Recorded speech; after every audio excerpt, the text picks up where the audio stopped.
What's up, y'all? I'm back with another video, and today this is how the car looks so far.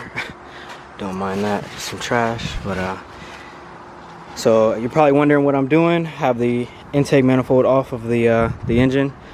So I'm actually gonna be swapping out my stock injectors for some 1200cc FIC injectors, and that stands for Fuel Injector Clinic, if you didn't know that. So they're actually going to be getting here tomorrow. Today is Sunday, so they'll be getting here Monday. So I'm just trying to prep everything and kind of get everything out the way, so it's just a pretty easy install.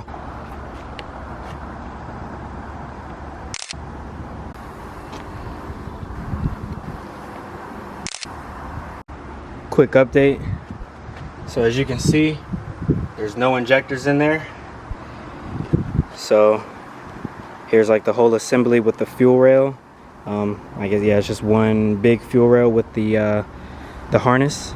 So, and then as you can see, those are the dirty I'm assuming OEM injectors. They look OEM, I don't know, but I've never seen, or I've never pulled these before. I've seen VQ injectors before, but again, like I said, this is my first time doing it ever.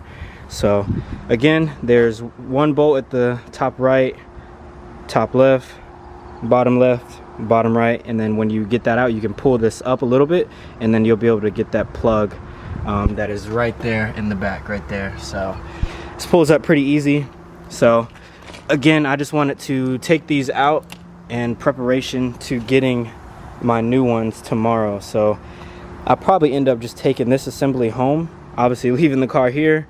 And oh yeah, when you definitely pull off the manifold, I forgot the intake manifold, you want to absolutely, just throw some towels or just something in the runners, just so, not a lot of debris or if any dirt and stuff like that gets in there, because that's when you turn the car on, everything's going to be flowing and stuff like that. So you just want to try to eliminate as much dirt and dust and all that stuff as possible. So do yourself a favor, throw like a towel, throw some paper towels, whatever in there. Hopefully you don't have it off like this for a long time. In my case, I'm only going to have it off for about a day. Another side note for injectors, if you're ever doing injectors, before you throw injectors back in the car, whether they're OEM, aftermarket, whatever, you always want to make sure that you lube up this O-ring. There's like a little O-ring right here at the end. You want to just throw, I like to throw Vaseline. You can take literally some Vaseline, not a whole lot, just make sure it's lube enough, so that way when you put pressure to push these back down into the holes on the engine, that it just slides in, very nice. So look what just came in the mail. My Fuel Injector Clinic injectors for the Z. So let's open these up. So as I mentioned before, these are 1200cc injectors, and they're E85 compatible. So the Z is going to be full E85. I'm not going to be running any 91 at all. I want all the power. So I actually got that in right now. And also, if you look over here, this came in yesterday actually. So this right here is I got some fittings and stuff like that. But so this is like my new fuel hose that I'm gonna be running to, like, my fuel pump and my fuel pressure regulator, and then also my new fuel filter. So like I said, these are just the fittings and stuff like that for that.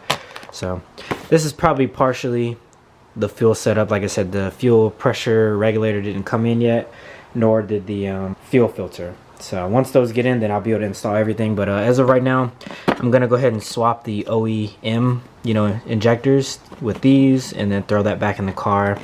I'll probably drop this off and leave it in the car as well. So once everything is there, I can kind of go ahead and install everything at once. But yeah, at least I can go ahead and get this out the way and throw the intake manifold back on. So I'm gonna do that right now. All right, so I just got to the shop, and as you saw earlier, got the injectors there. And as I mentioned before previously, when you take these out and you put any new injectors in, you want to use some type of lube. So this is just what my job uses for like their cars. I'm not sure like what the brand is, whatever, but like I said, you don't need anything fancy. You can actually just use Vaseline. I was gonna stop on my way here, but I knew my boy was working, so I just went over to him. He gave me this, so I'm gonna be using that to lube up the top of the new injectors and then the bottoms of all of them, and then just go ahead and throw that back in the car. And yeah, we'll we'll be set with that, and I can go ahead and throw the intake manifold back on there, and I'll be done with that portion of it. So engine bay looks super dirty. I can't wait to like power wash this or just like clean this up once everything is done. But and another thing too, I know it might seem like I'm taking a while to like build my car, but you have to keep in mind that nobody else works on my car but me.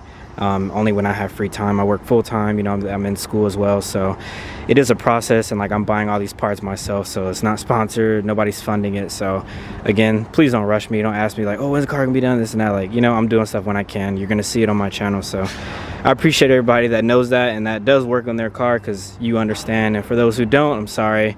Not everybody has the luxury of paying somebody else. And honestly, I like working on my own cars, because if something's messed up, or you know, if something happens, I know, you know, how to troubleshoot it, because I know what I did. You know what I mean? If somebody else worked on it, if something were to happen, I don't know where to start. You know what I mean? It's just a mess. In a sense, you might as well just like buy a car that's already built and then just drive it. You know what I mean? Because if something messes up, again, you're not going to know what's going on. But for my build, for all of my builds, the 240 that I built in the past with the RB25, anything that ever went wrong with it, I always knew what it was, because I was the one that did it. So just a little disclaimer for you guys and you haters out there. So thanks again for everybody watching. So here is a little comparison side by side. So you can kind of see the top of this one, how open that one is. This is the new 1200cc injector, and then this is the OEM one. So let me try to get it to a better angle. So yeah, you can see like the diameter difference. This one's going to be flowing a lot more fuel, whether it's like I said 91 or E85, but in our case it's E85. And then as far as the sprayer goes, can't really tell a huge difference. This one, the old one, actually looks like it has a lot of things, but I'm assuming, yeah, you know, ours is going to be flowing a lot more. So that's just a little bit of a comparison difference between the two. So any FIC, which stands for Fuel Injector Clinic injectors, they're completely plug and play, meaning as far as the old connector, they connect right into the new one. So that's like really good. With a lot of aftermarket injectors, like ID and like all these other companies and stuff like that, you know, the injector is compatible as far as like going in the hole, but as far as the connector goes, it's a lot different. So definitely save yourself the time and possibly money, because these aren't really that expensive, you know, to go ahead and just buy these, at least if you have a VQ platform, and they just drop right in. You know, you don't need to do like any modification, don't have to cut the harness, like none of that crazy stuff. So it just makes it a lot easier for the install. And lastly, this is what I mean when I say lube up that O-ring. So I took some of that lube, put it on my finger, and it's kind of went all the way around it. Like I said, you don't need to drench it, and definitely try not to get any in the top part, so I'll wipe that off. But you know, just lube it up, so when you go ahead and push it down in that hole, there's no friction. It just slides right on, the O-ring stays in place. All right, injectors are now in. So as you see, I got the that's the fuel rail, and you probably can't see the injectors, but they're somewhere down there. So yeah, they're all seated with all 4 bolts in there.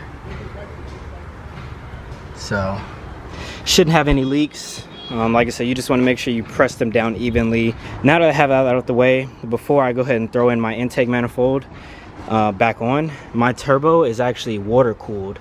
So let me move that out the way. So you can see there's one port there, and then there's another one right there at the bottom. So what I'm gonna do, I'm gonna actually tap in to the heater hose lines, which they're in the back of the block. So I have one right there, so I'm gonna just tap in right there, and then the other one is right here.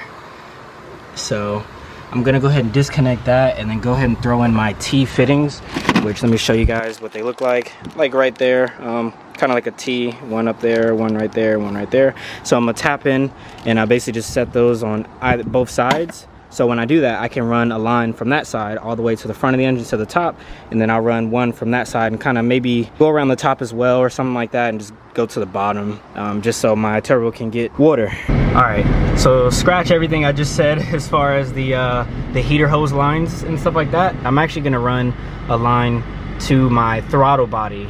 So on any VQ, you have 2 hoses that go to your throttle body on both sides. If you have a VHR or HR, feed it coolant or water or whatever. So I'm actually just going to utilize that one instead.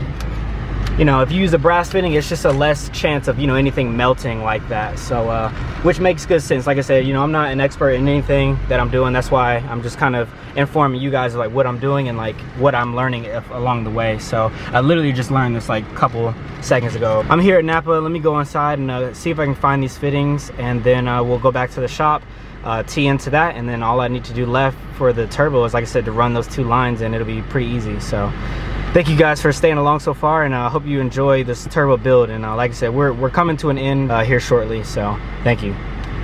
Hey, quick question, man. Where's your brass fittings? Most of them are actually your electrical connectors that came in. All right, so sorry to say, customer service at Napa was trash. I don't know if you could hear anything he was saying, but the guy was just not focused on one person. There's just a lot of stuff going on, and yeah, customer service was just trash. So came to Home Depot. Like I said, I just need 2 barbed hose fittings. I can just look for it myself, honestly, so it's not that hard. All right, customer service was a lot better here. I just asked the guy where the brass hose fittings were, and he told me down this aisle. So let's see if I can find it. So that's the plastic one that I had before. You guys can't tell. So where is it? All right, so out of all the ones that they have here, I don't see 3/8. The only one I see is half inch T. So this is probably a little smaller than what I would like to use, but this should be fine. So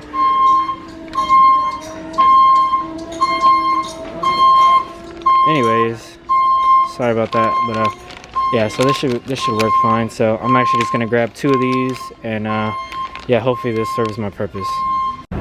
Is it me, or is it hard to breathe with these freaking masks on when it's like 90 degrees outside? I wish we could just stop wearing these things already. It's crazy. All right, so as you can see, I got the intake manifold all back on there. Everything's connected, except for, again, these lines. I'm actually just gonna cut those right now.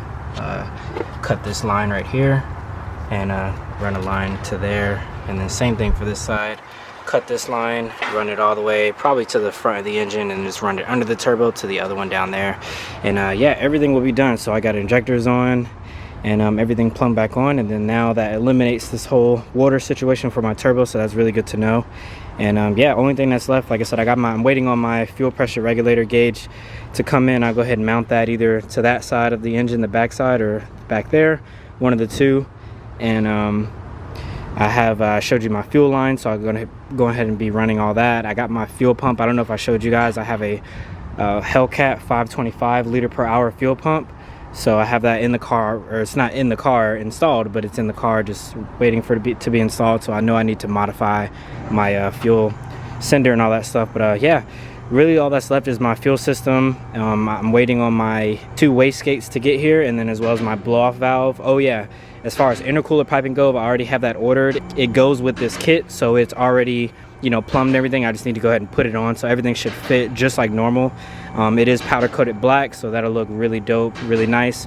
I'm actually debating on powder coating this black as well, just to kind of give everything a sleek look. And obviously if I get pulled over and they pop my hood, you know, hopefully they won't really notice anything different. So so yeah, but yeah, that's just what the car looks like right now. So thank you guys for watching and tuning in, and yeah, stay tuned for the next one. The next upload will probably be this Sunday coming up. I will be in an event in LA with some cool people, so stay tuned for that. Okay, real quick before my camera dies, just wanted to show you guys the barb fitting. So I just split that hose in half, and like I said, I'm just gonna run a line from there all the way to the front, and then probably to the top of this one, and this one probably just route it straight here and just go under to that fitting right there. So that's a lot better and a lot closer than trying to cut those lines back there, as well as the bigger one over there. So I think that's gonna look a lot cleaner, less hose and less work, and a lot easier. So that's gonna close out today's video. I hope you guys did all enjoy this little process of me, you know, showing you guys my fuel injector setup and all that stuff, and like how to do certain things, and just showing you how I was gonna run my water lines.